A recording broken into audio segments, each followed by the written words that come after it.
Hello everyone and very welcome back to the channel. Sorry for the long absence. It must be 2 months now since we've had a video, but the pressure we've been under has just been unbelievable and I have not had 5 minutes to myself to make a video, and it was just tough. But that's kind of the video, and took a bit of a backseat while we were so busy.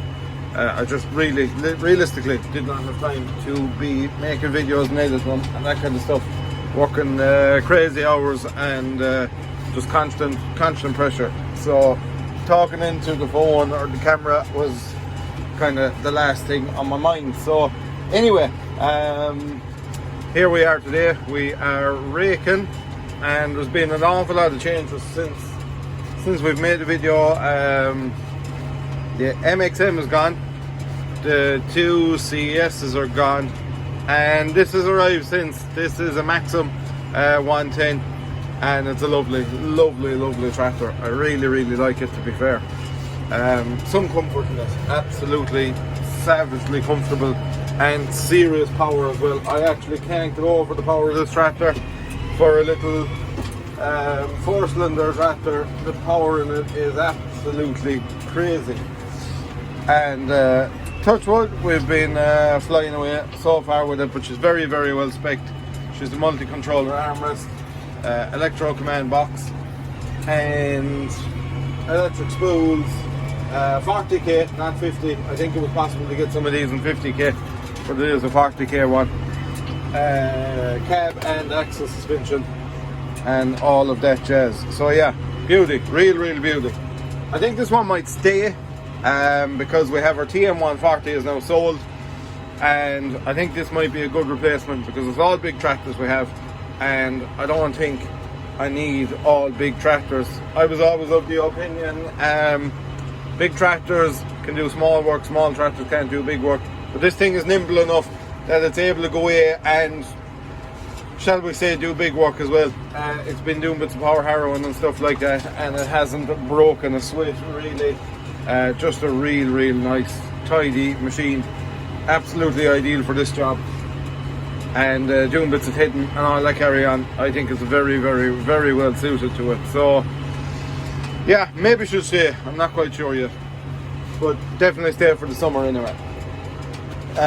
We also have a CVX 160 on its way, should be here in the next week or so, I would imagine.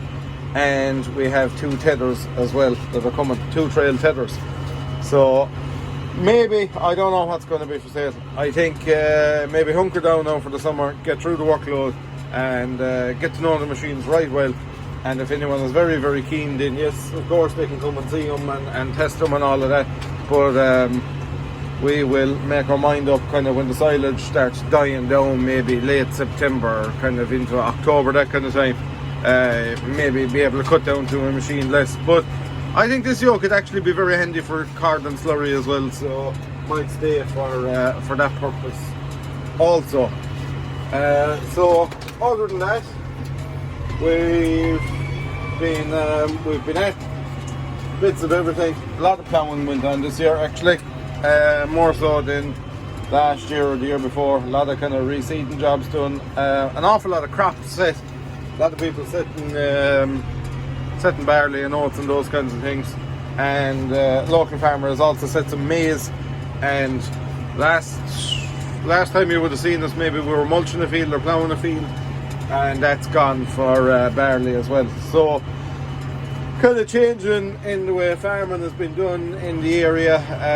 There wasn't much tillage here really before, but I think farmers are kind of looking to grow their own crops now, which is nothing new, but it used to be done years and years ago, and it kind of stopped there maybe for a period of maybe 20-25 years, but it seems to be kind of back in fashion again. So however long that'll last for, I don't know, but definitely bring some work with it, which is also a good thing for the likes of us.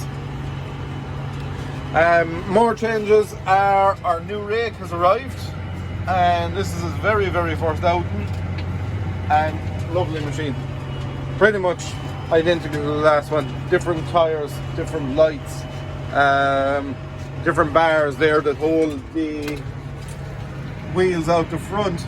seem to be a different kind of a setup done on them, but everything else seems pretty much the same. Not that we'd really like to change it anyway, but I must say Pottinger are a brilliant company to deal with. If I was buying all new stuff, it'd probably be all Pottinger stuff I'd have, to be honest. I can't fault it. I can't fault the rakes in any way whatsoever. I just think they're brilliant. You can drive on fairly quickly with them. They do a real tidy job. They're tidy on the road. Maybe one thing I could fault is the grease nub is a lot of grease points on them, and some of them are quite difficult to get to. But I think you're going to have that with any rake, really. To be honest, it wouldn't be something that would stop me from buying one, shall we say. And the mowers, there is definitely one thing I would change in the mowers, and that is the height of them in road transport. They're very, very high. I can't see why they're high, and I can't see how these ones are high and other brands get away with being a bit lower. I just can't see where the difference is made up. Like, I don't think there's nothing can be done to change it, but I can't see how other brands are able to do it lower than I don't know. I can't put my finger on how these are higher than others on the road. We have to leave them down very, very low. They're only 6 inches off the road. The frame is only 6 inches off the road in transport. That is just the one fault with them. They're just that bit dangerous on the road. I wouldn't really say, I suppose dangerous is the wrong word to use, but you definitely need to be a bit more cautious with them than, for example, when we had our class butterflies. You kind of, if you looked out the back window, you could see the top of the classes, whereas you can't see the top of the Pottingers. And that is just, it is a bit, you're just very wary on the road with them all the time. In the fields, 100 times better, but on the road, they're just, they're not really the best thing in the world on the road. But I do really like them. If I was going new again, I think it still would be Pottinger. It wouldn't sway me away, but I think it would still be Pottinger because they're absolutely brilliant to cut, brilliant to stay going, and like even blades just last a massive amount of time. Pottinger steel seems to be extremely hard wearing compared to other stuff. I'd love to try a Pottinger plough sometime.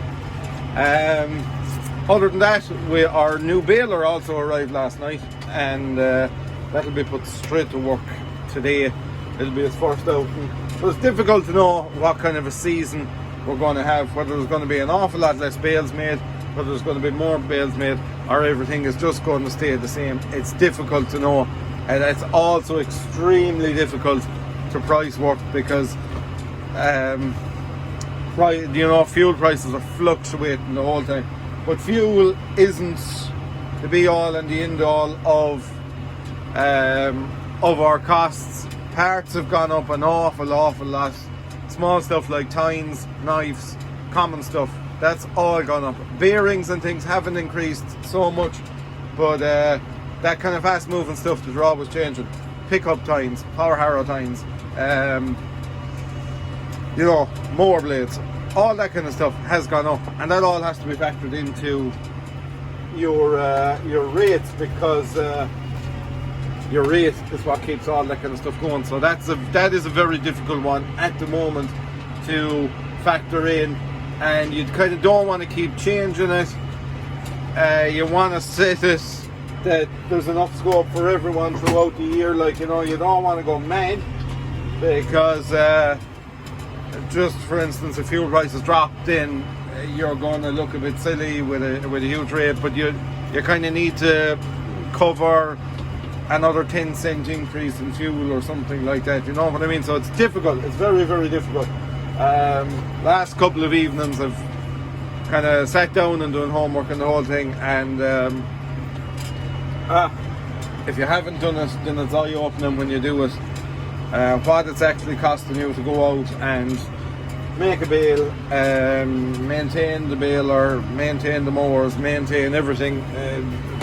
Definitely changes would need to be made. I'd imagine too an awful lot of price structures if you sit down and do the sums on it. Other than that, really, I suppose, like I said, there's been so much went on since I can't really remember all of what we've been doing.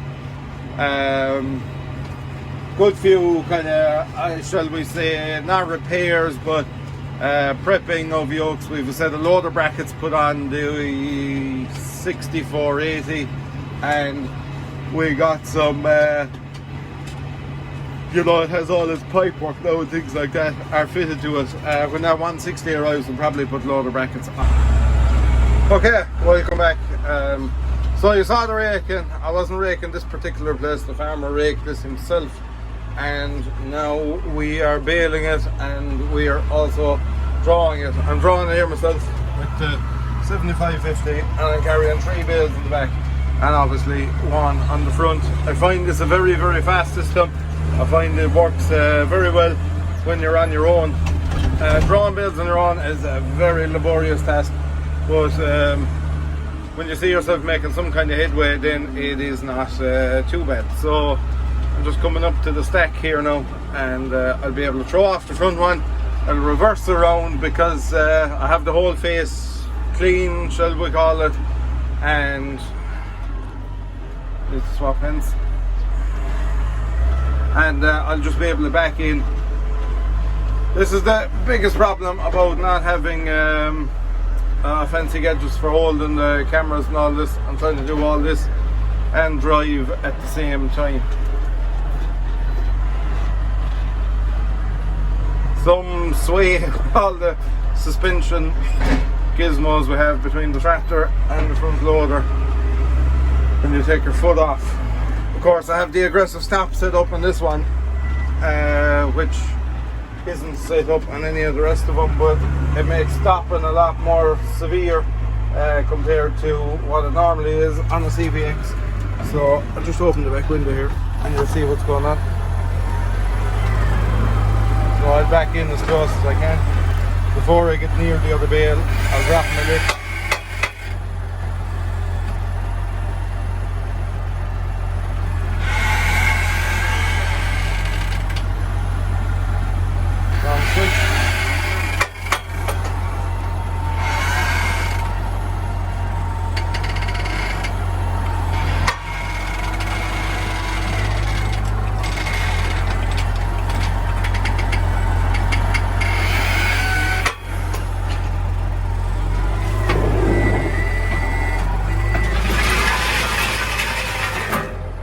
There we go.